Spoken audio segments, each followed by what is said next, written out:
देखते हैं कि उनका सवाल क्या है, फिर इस पर वापस लौटेंगे। संजय कुमार जी हैं रायपुर से, आपका स्वागत। सवाल पूछें।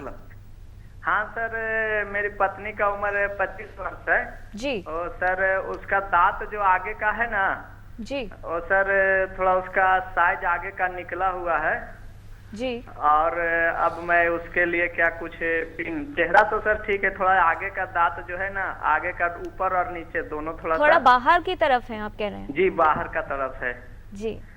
क्या कर सकते हैं ये तुलिका जी? जैसा कि हमारे दर्शक बता रहे हैं, मुझे ऐसा लगता है कि ये एक ऑर्थोडोंटिक पेशेंट ही हैं और ये चीज़ मैं आपको बताना चाहूँगी कि दांत अगर आपके बाहर हैं तो कई बार हमें 2 ऊपर के और 2 नीचे के दांत निकालने पड़ते हैं, जिससे कि हमें जगह मिल सके और ये जो आगे दांत हैं उनको हम पीछे ले जा सकते हैं। और ये थोड़ा सा इसमें समय लगता है, कम से कम 2 साल लग जाते हैं इस ट्रीटमेंट के लिए। तो आप कोई ऑर्थोडोंटिस्ट को दिखाइए और समझ लीजिए कि किस तरीके से इनका इलाज करवाना है। आई एम श्योर कि ये हो जाएगा आपका ट्रीटमेंट, क्योंकि उम्र से अगर 32 साल की हैं तो वो कोई 25 साल की है, तो उसमें कोई ऐसी कोई बात नहीं है। बस ये है कि मसूड़े आपके कमजोर नहीं होने चाहिए। जी, इलाज के विकल्प मौजूद हैं संजय जी।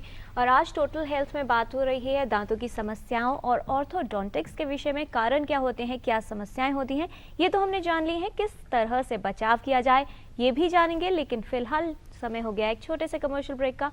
आप कहीं मत जाएगा, देखते रहिए टोटल हेल्थ। अब बनेगी भारत में भी विश्व स्तरीय इमारतें। जर्मन टेक्नोलॉजी से बना वर्ल्ड क्लास सीमेंट। भांगर सीमेंट, सस्ता नहीं सबसे अच्छा। ब्रेक के बाद टोटल हेल्थ में आपका एक बार फिर स्वागत। आज बात हो रही है दांतों से संबंधित समस्याओं और ऑर्थोडोंटिक्स के विषय में और फिलहाल समय हो गया है हमारे सेगमेंट हेल्थ पहेली का। आपको बताना चाहेंगे एपिसोड नंबर 322 में हमने आपसे सवाल किया था कि हीमोफीलिया के कारण बाजू या जांघ की मांसपेशियों से रक्तस्राव यानी ब्लीडिंग होने पर फैक्टर 8 किस रूप में दिया जाना चाहिए। 3 ऑप्शंस थे आपके पास, ए कैप्सूल, बी इंजेक्शन या फिर सी क्रीम। इसका सही जवाब है, यानी अगर किसी भी हीमोफीलिया के पेशेंट को ब्लीडिंग होती है तो फैक्टर 8 जो है इंजेक्शन के रूप में दिया जाना चाहिए। कौन बने हैं इस पहेली के लकी विजेता ये भी जानेंगे, लेकिन फिलहाल देखते हैं कि क्या सवाल है आज की हेल्थ पहेली में।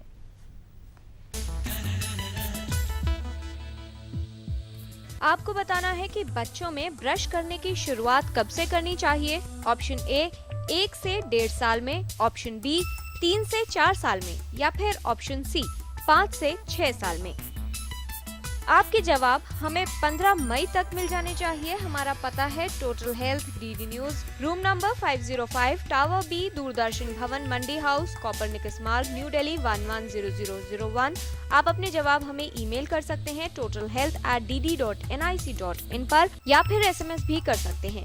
SMS के लिए अपने मोबाइल के राइट मैसेज बॉक्स में THP 324 space option A, B या C टाइप करें, साथ ही अपना नाम और पता टाइप करें और 5676733 पर SMS कर दें।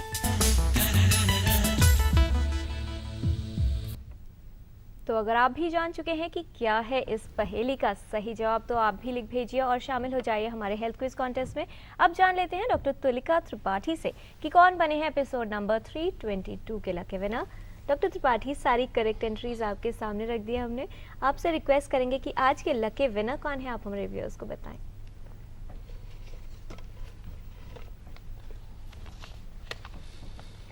आज के लकी विनर हैं रविंद्र कुमार जी, लखनऊ से। रविंद्र जी, आपको बहुत बधाई, मुबारक हो जी।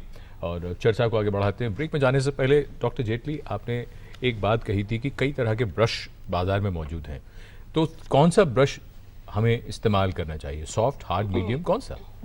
मैंने जैसे अभी पहले आपको बताया थोड़ी देर पहले कि ब्रश हमें क्यों करना चाहिए, क्योंकि खाना जम जाता है, बिल्कुल कलेक्ट करता है, स्टिक करता है म्यूसिन के कारण माउथ के ऊपर, दांतों के ऊपर और गम्स के ऊपर। सुपर सॉफ्ट या सॉफ्ट ब्रश इस्तेमाल करना चाहिए। अच्छा। और उसकी प्रेशर भी ज़्यादा नहीं देना चाहिए, जेंटल प्रेशर से। आपने सवाल पूछा था कि कितने प्रेशर से, तो प्रेशर बिल्कुल जेंटल होना चाहिए। हम क्या करते हैं कि जब ब्रश कर रहे होते हैं तो हम सोचते रहते हैं कुछ और बात और फिर भूल जाते हैं कि गुस्सा आ रहा होता है किसी से, अगर लड़ाई हो गई किसी सारा स्ट्रेस हम अपने दांतों पे होता है, वो हम दांतों के ऊपर अनकॉन्शियसली निकालते रहते हैं। तो हमें जो ब्रश करना है कॉन्शियसली ब्रश करना है, जेंटली ब्रश करना है, क्योंकि हमें ये याद रखना है कि हमें खाने के जो पार्टिकल जमे हुए उन्हीं को निकालना है, ना कि हमारे दांत के एनामल को निकालना है, ना कि अपने गुस्से को निकालना और ना कि गुस्से को और निकालना। बात जो इसी से जुड़ी हुई थी, ब्रश की हमने बात की, टूथपेस्ट, इतने सारे टूथपेस्ट, किसी में कुछ है किसी में कुछ है, कौन सा इस्तेमाल करना चाहिए? नहीं, ऐसा कुछ नहीं कि कौन सा इस्तेमाल करना चाहिए जी, मगर उसमें भी कुछ पॉइंट्स मैं इधर जरूर दर्शकों के लिए बताना चाहूँगा। जैसे कई बार दांतों में सेंसिटिविटी हो जाती है, ठंडा गर्म लगने शुरू हो जाता है। इनिशियल स्टेजेस में हमारे पास मेडिकेटेड टूथपेस्ट हैं जिसमें फॉर्मेलिन या स्ट्रोंशियम फ्लोराइड या कुछ है, तो उससे भी थोड़ा फर्क पड़ जाता है कभी कभी। दूसरा है माउथ का पीएच, ये भी एक बड़ी अहम बात है कि माउथ का जो पीएच होता है, कि जहाँ माउथ का जो पीएच जिसमें सलाइवा होता है वो एसिडिक है कि अल्कलाइन है, अल्कलाइन होना चाहिए स्लाइटली। जिनके मुंह ज़्यादा एसिडिक होते हैं, जिसमें जैसे हाइपर एसिडिटी के कारण या डाइट के कारण, तो उसमें हमारे पास टूथपेस्ट वो इस्तेमाल करनी चाहिए जिसमें बेकिंग सोडा, सोडियम बाइकार्बोनेट हो। वो सोडियम बाइकार्बोनेट एक अल्कलाइन सब्सटेंस है, वो भी हेल्प करता है। कैसे पता पर एक जनरल बात मैं कर रहा हूँ कि नॉर्मली में एक गुड ब्रांड का टूथपेस्ट। लेकिन हमें कैसे पता चले कि वो एसिडिक है कि अल्कलाइन है, क्या है हमारा पीएच लेवल क्या है हमारे? वो उसके लक्षण मुंह में आ जाते हैं। जिसका माउथ ज़्यादा एसिडिक होता है वही आदमी ज़्यादा मसूड़ों की प्रॉब्लम भी उनको ज़्यादा होंगी, दांतों के अंदर जो खोल वो ज़्यादा बनेंगे, दांत की वेयरिंग डाउन भी ज़्यादा होगी। उनको कैसा टूथपेस्ट इस्तेमाल करना है? अब वो तो विशेषज्ञ को देखने के बाद होना चाहिए। अच्छा, बट और नॉर्मली बाकी लोग हैं जी, बाकी लोग एक नॉर्मल अच्छे ब्रांड का टूथपेस्ट इस्तेमाल करें तो अच्छी बात है। यहाँ पर आपसे जान लें कि बहुत से टूथपेस्ट दावा करते हैं कि इस टूथपेस्ट में सॉल्ट है, नीम ऑयल, वाइटनर्स हैं, आप क्या कहती हैं? देखिए, मैं तो ये समझती हूँ कि जो सही तरीके से अगर आप ब्रश करें और टूथपेस्ट इस्तेमाल करेंगे तो कोई भी टूथपेस्ट काम आएगा, लेकिन उसमें अब्रेसिव नहीं होना चाहिए। जैसे लोग चारकोल, ऐश या पाउडर वगैरह जो करते हैं वो नहीं होना चाहिए, क्योंकि वो अब्रेसिव से दांतों के ऊपर की परत घिस जाती है। मार्केट में आजकल बहुत तरह के ब्रशेस हैं जो कहते हैं कि बीच में से ब्रशेस छोटे होंगे, डिजाइनर ब्रश होंगे, इसमें इलास्टिक है, आगे पीछे जा सकता है, कितने उचित है? अब ये तो थोड़े से मैं कहूँगी कि मार्केटिंग टैक्टिक्स भी हैं। अगेन मैं यही स्ट्रेस करूँगी कि ब्रिसल्स बहुत ज़्यादा टेढ़े मेढ़े होने की ज़रूरत नहीं है। आपको अपने ब्रश को एंगुलेट करके और ब्रश करना चाहिए, ये ज़्यादा ज़रूरी है, रादर देन आप बस सीधे सीधे उसको ये सोचें कि ब्रिसल्स टेढ़े हैं तो वो हर जगह चले जाएंगे। और थोड़ा सा मसूड़ों की मसाज भी करनी चाहिए। जी, इसके अलावा और भी कुछ बातें हैं पूछने को हमारे इन विशेषज्ञों से। उससे पहले पुणे से संजय टेलीफोन लाइन पर। संजय जी नमस्कार, सवाल पूछें। हाँ, नमस्ते सर। नमस्ते जी। थैंक यू सर, आपने चांस दिया। या नहीं, आप सवाल जी। हाँ जी, वो दांत मेरा लड़का है, 7.5 साल का है जी। उसका दांत है ना, दूध के जो दांत है जी, वो गिर रहे नहीं है, और उसके पीछे से है ना परमानेंट दांत थोड़ा सा आया है। अच्छा। वो और बाकी के मुझे दूध के दांत भी गिरे नहीं, पर परमानेंट दांत भी आ रहे नहीं है। तो इसके लिए मुझे डॉक्टर सजेस्ट कर रहे हैं कि सर्जरी करा के वो निकाल देना चाहिए दूध के दांत, ताकि परमानेंट दांत को मौका मिले आने के लिए। जी, तो ये सही ट्रीटमेंट रहेगा क्या निकालना? जी, बहुत ही महत्वपूर्ण सवाल है। संजय जी, ये जो आपके बच्चे का 7.5 साल उम्र है, हाँ तो पक्के दांत निकल आए हैं? पक्के दांत निकला है, पर वो पीछे से आया। हाँ, वो पूरे नहीं निकले। जी जी, एक दो आए हैं, वो पीछे से आए हैं। जी, कोई बात नहीं। आप जो आगे का दूध का दांत है उसको निकलवा लीजिए, जिससे कि ये जो पीछे दांत आ रहा है ये अपने आप सही जगह पे आ जाएगा। और जहाँ पे दांत आए नहीं है वो दांतों का भी निकाल दिया जाए, ताकि वो आ सके। जी, जो दूध का दांत है, क्योंकि नॉर्मली जो पक्का दांत है वो दूध की दांत की जगह पे आना चाहिए। और जब वो अपने जैसे पक्का दांत निकलता है तो दूध का दांत गिर जाता है, और किसी कारणवश अगर वो नहीं गिरा है तो उसको निकलवाना पड़ता है, जिससे पक्का दांत अपनी सही जगह पे आ जाए। तो दूध का दांत निकलवाने में कोई हर्जा नहीं है। जी जी, एक और बात, जब हम वापस लौटते हैं, बात चल रही थी टूथब्रश, टूथपेस्ट की, डॉक्टर जेटली पावर्ड ब्रशिंग भी होती है, उसके बारे में क्या कहना चाहेंगे? क्या रिकमेंड करते हैं आप? मैं तो ये कहूँगा कि ये नहीं करना चाहिए। अच्छा, ये इसमें कमर्शियल एंगल ज़्यादा होता है।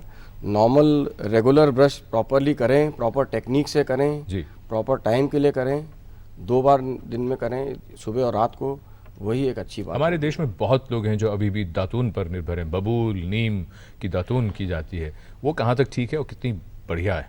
ये आपने बहुत अच्छा सवाल पूछा, क्योंकि आप देखेंगे कि हमारे ज़्यादातर लोग ग्रामीण में रहते हैं, रूरल एरियाज में रहते हैं, तो वहाँ टूथब्रश, पेस्ट जैसी चीज़ें उपलब्ध नहीं होती। मगर वो कैसे अपना रोकथाम करें, वो दातुन से कीकड़ की है, नीम की है, बबूल की है या मिसवाक की है, उससे करना चाहिए। कभी कभी नीम की पत्ती भी एक एंटीसेप्टिक काम करती है, वो कभी कभी चबा लेना चाहिए।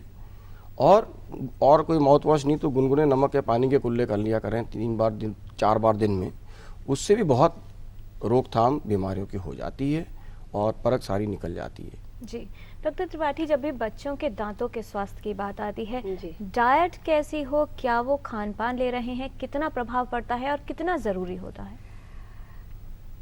डाइट और हेल्थ तो आजकल बड़ा ही हॉट टॉपिक मैं कहूँगी हो रहा है, क्योंकि जिस तरीके की हमारे फास्ट फूड बच्चे पसंद करते हैं, सर्टेनली उसमें देखिए एक तो कार्बोहाइड्रेट्स ज़्यादा होते हैं और ये कार्बोहाइड्रेट्स जब ब्रेक करते हैं तो एसिड प्रोडक्शन होता है। दूसरी चीज़ ये है कि ये स्टिकी ज़्यादा होते हैं, फाइब्रस कम होते हैं। और तीसरी चीज़ ये है कि इनमें जो न्यूट्रिशियस वैल्यू होती है वो कम होती है, तो कई बार विटामिन्स की डेफिशिएंसी हो जाती है, कैल्शियम की डेफिशिएंसी हो जाती है, तो इन सब चीज़ों से भी आपके दांतों पे असर पड़ता है और कीड़े लगने, डेंटल कैरीज, पेरिडोंटल डिजीज, ये सब बढ़ जाते हैं। इसके अलावा डॉक्टर जेटली, जब भी लोग कहते हैं कि बच्चों को जो है उनके दांत स्वस्थ रहें, कैल्शियम सप्लीमेंट्स देने शुरू कर दिए जाते हैं, कितना उचित है या फिर क्या प्रभाव हो सकता है?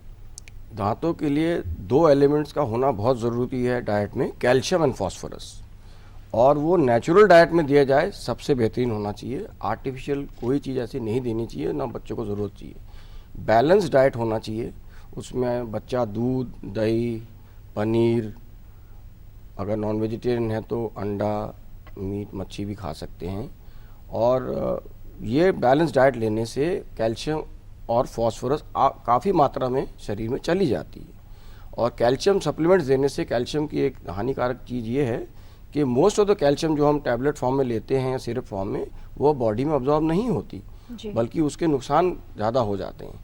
तो नेचुरल नॉर्मल बैलेंस डाइट से ही सारी चीज़ें हमें दांतों में पहुंच जाती हैं। जी, वापस ऑर्थोडोंटिक्स की ओर लौटते हैं। बहुत संक्षिप्त में डॉक्टर जेटली आपसे समझना चाहेंगे, कार्यक्रम में हमने ये तो बात की कि कंजेनाइटल डिफेक्ट्स या मतलब दांत टेढ़े मेढ़े हैं, उसमें ऑर्थोडोंटिक्स का क्या रोल है वगैरह वगैरह, क्लेफ्ट पैलेट की भी हमने बात की।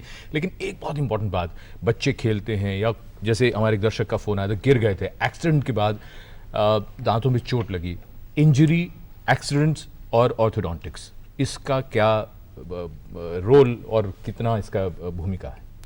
जैसे आपने अच्छा सवाल पूछा, फेस जो है सबसे प्रोन पार्ट है बॉडी का जी, और दांत उससे भी ज़्यादा प्रोन होते हैं जी एक्सीडेंट्स के लिए। और ख़ासकर जो बच्चों के दांत बाहर होते हैं, जब वो गिरते हैं तो सबसे पहले चोट वो दांत पे लगती है, फ्रैक्चर हो जाता है टूथ का, इनेमल का या डेंटिन का, तो वो एक चीज़ आम होती है मुंह में जी। और दूसरी बात आपने जो पूछी है कि बच्चे जो खेलते रहते हैं जी, और लिप में भी चोट आ जाती है, मसूड़ों में भी चोट आ जाती है, तो ऑर्थोडोंटिक ट्रीटमेंट एक अर्ली एज में स्टार्ट करने से वो दांत अंदर की तरफ चलने लग जाते हैं। मान लीजिए कोई ऐसी चोट लगी और दांत गिर गए या टूट गए, क्या विकल्प रहते हैं, क्या इलाज? अगर दांत पूरा साबुत निकल गया तो हमारे पास उसको रीइम्प्लांट करने का तरीका है, मतलब वही दांत को साफ करके और ट्रीट करके और एक टाइम लिमिट के अंदर वो वापस हम उस जगह पे लगा के स्टेबलाइज करके और उसे रख सकते हैं, और उसकी प्रोग्नोसिस भी अच्छी आ जाती है अगर ओरल हाइजीन, मसूड़ा उसका अच्छी तरह मेंटेन किया जाए तो। जी। और यही बात, मान लीजिए जैसे क्रिकेट का बॉल लग गया या हॉकी की गेंद लग गई, दांत हिल गए, टूटे नहीं लेकिन हिल गए, तब भी यही? दांत हिल गए मतलब या तो आपके बोन में फ्रैक्चर हो गया है जी, तो उसको भी अगर दांत हिल जाते हैं तो उसको अपनी सही जगह पे करके और उस पे वायरिंग कर देते हैं, जिससे कि वो उसी जगह फिर दोबारा ठीक हो जाता है। और आगे कोई तकलीफ नहीं होती? नहीं, और अगर जरूरत होती है तो रूट कैनाल ट्रीटमेंट उसी समय किया जाए। डॉक्टर जेटली, अगर एडवांसमेंट्स की बात की जाए रिसर्च लेवल पर या फिर आने वाले समय में क्या कुछ देखा जा सकता है, क्या चल रहा है, क्या स्थिति है? एक नई चीज़ हमारे आजकल दुनिया में आई है, नैनो टेक्नोलॉजी, और नैनो टेक्नोलॉजी में इसका मतलब मैं आपको बताऊं कि मॉलिकुलर या एटॉमिक लेवल पे उस स्ट्रक्चर का मैनिपुलेशन और उसका यूज़ हम कर रहे हैं। और नैनो डेंटिस्ट्री में भी उसका बहुत बड़ा महत्व आने जा रहा है अगले कुछ सालों में। सबसे बड़ा महत्व क्या है हिंदुस्तान के लिए ये है कि सबसे जो कॉमन प्रॉब्लम मैंने बताया डेंटल केरीज की या दांत कीड़े जो लग जाते हैं या मसूड़ों जो ख़राब हो जाते हैं डेंटल प्लाक और कैलकुलस जमने से, तो नैनो पार्टिकल्स के साथ हाई पॉलिश हम कर सकते हैं जो जिनकी लाइफ 10-15 साल रहती है दांत के ऊपर, which is very economical also, ज़्यादा महंगा इलाज भी नहीं और शॉर्ट टर्म है। उससे ये दोनों इफेक्ट्स ख़त्म हो जाते हैं, नेग्लिजिबल जीरो लेवल पे आ जाते हैं। दूसरी बात है एनेस्थीसिया की, दांतों के इंजेक्शन लगाया जाता है दांतों के इलाज के लिए, निकालने के लिए या कोई और ट्रीटमेंट के लिए। तो नैनो डेंटिस्ट्री में हमारे पास वो सिस्टम्स आ गए हैं कि नैनो पार्टिकल्स कोलाइडल सॉल्यूशन में मसूड़ों के ऊपर लगाए जाते हैं और फिर वो कंट्रोल करके उस एरिया को या उस दांत को या उस हड्डी को एनेस्थेटाइज भी कर सकते हैं। जी डॉक्टर तिलका, क्या संदेश देना चाहेंगी आप सभी को? प्रिवेंट कैसे करें, क्या किया जाए? हमने काफ़ी समय से ये डिस्कस कर रहे हैं, तो मैं तो यही कहूँगी कि आप अपने दांत ज़रूर ब्रश करें, दिन में 2 बार, खाने के बाद कुल्ला करें।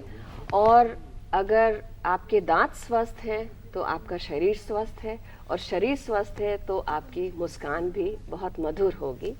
तो अपने दांतों का ख्याल रखिए, सही समय से उसको ब्रश करिए और दंत विशेषज्ञ को दिखाइए और मुस्कुराते रहिए। डॉक्टर जेटली, आप क्या कहना चाहेंगे? हम यही कहेंगे कि अगर आप अपने टीथ का केयर करेंगे तो टीथ आपकी केयर करेंगे life long. And save your teeth and beautiful smile and always keep smiling. जी, बहुत महत्वपूर्ण संदेश कुल मिलाकर जो निष्कर्ष निकला है। धन्यवाद देना चाहेंगे डॉक्टर जेटली, डॉक्टर त्रिपाठी, आप दोनों ही शामिल हुए हमारे साथ इस चर्चा में और इतनी महत्वपूर्ण जानकारी दी। और जैसा हमारे विशेषज्ञों ने कहा है कि बेहतर होगा कि बचाव किया जाए इससे कि कोई समस्या उत्पन्न हो जाए और आपको डॉक्टर के पास जाने की ज़रूरत पड़े, उससे बेहतर यह है कि पहले से ही डेंटल चेकअप्स ज़रूर करवाए जाएं। और जैसा विशेषज्ञों का कहना है कि मधुर मुस्कान जो देखने में बहुत खूबसूरत लगती है, उसके पीछे बहुत मेहनत और बहुत देखभाल की भी ज़रूरत है। तो अपनी मुस्कान को बरकरार रखिए। और अगले सप्ताह जब मैं और किरण लौटेंगे टोटल हेल्थ में, तो हम बात करेंगे थैलेसीमिया के बारे में। तो ज़रूर देखिएगा टोटल हेल्थ अगले सप्ताह। तब तक के लिए नमस्कार।